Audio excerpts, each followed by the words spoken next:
Gente, ¿qué tal? Bueno, vamos a estar haciendo un video para reparar esta máquina de cortar pelo, ya que se rompió el soporte que tiene el resorte que agarra la cuchilla, así que la vamos a estar desarmando y reparando.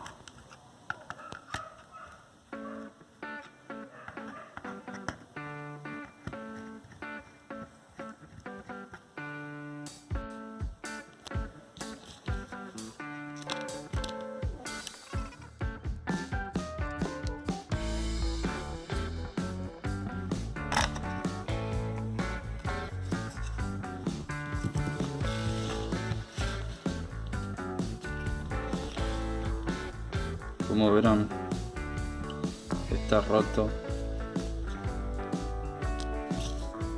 este soporte, donde acá adentro engancha el resorte, y de este lado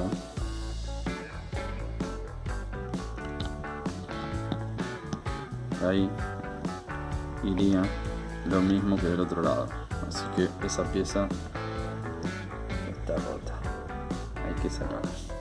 Al construir la parte que falta en la pieza, vamos a usar, yo tengo este pedazo de plástico de un enchufe, le vamos a sacar una parte y después lo vamos a limar.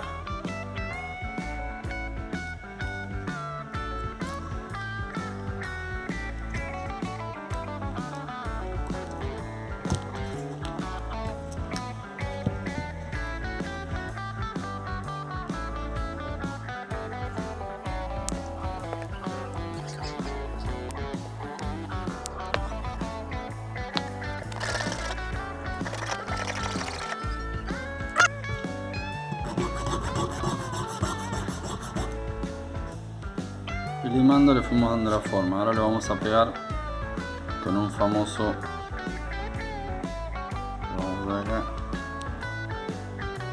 lo vamos a pegar con un famoso pegamento instantáneo y con sal. Lo pegamos y con eso se nos soldadura.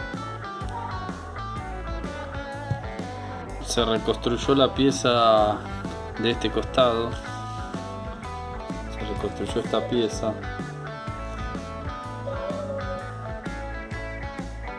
esta se reconstruyó, estaba rota, se le puso otra vez el resorte y se pegó con un famoso adhesivo instantáneo y con un poco de sal que hace como una